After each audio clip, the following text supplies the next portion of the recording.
Salut tout le monde, je suis vraiment content d'être avec vous aujourd'hui, encore une fois pour une matinale.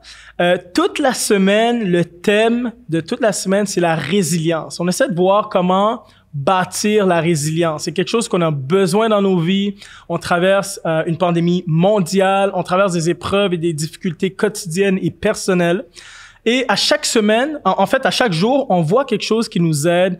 Comment bâtir, comment Dieu est capable de nous aider à bâtir la résilience dans nos vies. Pas juste pour un peuple en particulier ou quelqu'un qu'on connaît, mais comment Dieu nous aide à bâtir la résilience dans nos vies. Donc, lundi, c'était comment être capable de revenir à l'état initial. Ok, nos vies, c'est comme, on est comme des élastiques, puis à un moment donné, il faut qu'on revienne à l'état initial. Donc, je vous laisse aller revoir la matinale de lundi ou ceux à la voir pour la première fois si vous l'avez pas vu. Mardi, c'était comment être debout après avoir eu beaucoup de coups dans la vie, comment être capable de se relever, de continuer malgré les coups, les nombreux coups dans la vie. Et aujourd'hui, c'est un autre thème. Donc, aujourd'hui, le titre s'appelle « Laisse Dieu prédire l'avenir ». On pourrait dire aussi « Laisse Dieu s'occuper de l'avenir », mais « Laisse Dieu prédire l'avenir », c'est le titre d'aujourd'hui. On va lire dans Proverbes 3, 5 à 6. Et ça va comme suit. « Mets ta confiance en l'Éternel de tout ton cœur. Et ne te repose pas sur ta propre intelligence.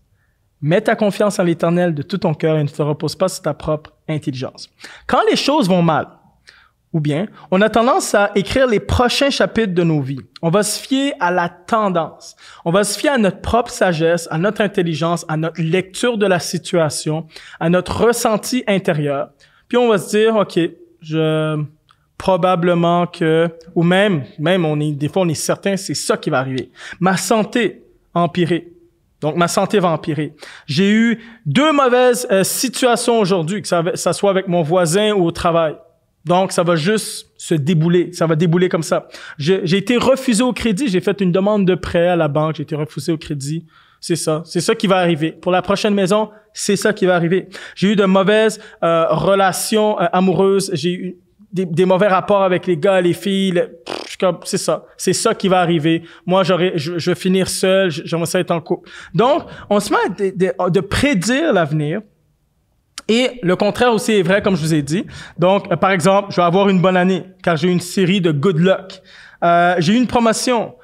Donc, c'est ça, ça va aller. Moi, je vais juste quand même la compagnie, puis construire une autre compagnie. Ma première grossesse s'est bien passée. Donc, c'est sûr et certain que la deuxième se passe bien. Je vois pas pourquoi la deuxième se passerait pas bien. J'ai perdu du poids. Donc, c'est sûr que je vais continuer à perdre du poids. Puis c'est vers ça que je m'enligne. Puis il y a rien qui va m'arrêter. Donc, on devient le prophète futur, OK, de nos vies, basé uniquement sur notre compréhension de la situation. On va dire comme si la tendance se maintient. Souvent, on va dire ça peut-être dans le sport. On espère ça aussi dans la météo. Si la tendance se maintient, c'est ça qui va arriver. Mais c'est très dangereux. C'est très dangereux de se reposer sur notre propre intelligence, sur notre propre sagesse lorsque tu vis des moments certainement difficiles.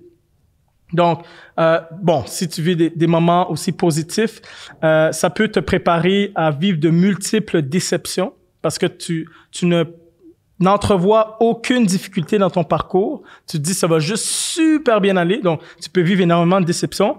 Mais le négatif, surtout, c'est que ça peut nourrir le désespoir. Ok, tu nourris le désespoir. Ça désactive ta proactivité. Ça désactive ton initiative. Tu veux pas mettre du sien. Tu vois juste le négatif. Donc, tu dis, c'est ça qui va arriver. Donc, moi, je bouge pas, j'agis pas. Et tu te laisses tranquillement dépérir. Mais la vérité est que notre vision est limitée. Le texte nous dit quoi? Mets ta confiance en l'Éternel de tout ton cœur et ne te repose pas sur ta propre intelligence. Parce que l'Éternel a une intelligence illimitée. Il voit les choses d'en haut. Il y a une compréhension incroyable. Il y a une sagesse incroyable. Et ça n'a aucun lien, selon notre vision, en lien avec sa vision. Donc, imaginez un enfant de 4 ans qui est pris dans un feu avec un pompier expérimenté. Et les deux sont en résolution de problèmes dans leur tête. L'enfant de 4 ans, c'est quoi ses options? Pleurer, crier, tousser, aller voir papa qui est un pompier. C'est ça qu'il pense. Mais le pompier expérimenté, lui, il pense à mille et une autres façons de résoudre le problème. OK? Il dit, OK, on va peut-être mettre les t-shirts sur le nez. OK, faudrait pas que j'ouvre une fenêtre pour alimenter le feu avec l'oxygène. OK, je vais peut-être m'assurer que si je sors de la pièce, je touche pas la poignée tout de suite parce que la poignée peut être chaude parce qu'il peut y avoir du feu de l'autre bord. OK. Puis bon, mes connaissances au niveau de des pompiers s'arrêtent là. Mais est-ce que vous comprenez que l'intelligence du pompier surpasse de largement l'intelligence d'un enfant de 4 ans? Et alors, l'enfant de 4 ans peut faire confiance à son papa qui est pompier et lui serrer dans tous les bras. Et c'est un peu ce que ce verset-là nous encourage à faire. De faire confiance à Dieu qui connaît tout. De faire confiance à Dieu qui connaît l'avenir. De faire confiance à Dieu que lui, il connaît tous les différents dénouements possibles. Et de laisser Dieu prédire l'avenir, s'occuper de l'avenir, avoir soin du lendemain. Et ne pas nous-mêmes être des prophètes de malheur de nos propres vie, de lui faire confiance. Donc, on ne sait pas. Le pompier, lui, des fois, il va essayer de trouver une trajectoire où est-ce qu'il n'y a pas de flammes. Mais s'il y a des flammes partout, il va être capable de traverser son enfant, il va essayer en tout cas, au travers des flammes. OK? Donc, il peut y avoir différents scénarios. Mais peu importe le scénario, Dieu est capable de te faire passer au travers. Donc, une des perspectives, une des choses qui peut t'aider à bâtir ta résilience, c'est de ne pas évaluer ou de venir à des conclusions rapidement basées sur ton intelligence ou ta sagesse, mais de laisser le soin à Dieu, de mettre ta confiance en Dieu et lui connaît toutes choses et il va t'aider à passer au travers selon son intelligence et sa sagesse. Laissez-moi prier pour vous. Seigneur, merci. Seigneur, merci que on n'a pas à tout savoir tout le temps, on n'a pas à résoudre tous les problèmes tout le temps, mais on peut se fier à toi. Et quand on n'a aucune idée quoi faire, toi, tu sais quoi faire. Tu vois tous les scénarios possibles, Seigneur. Il n'y a rien qui t'échappe.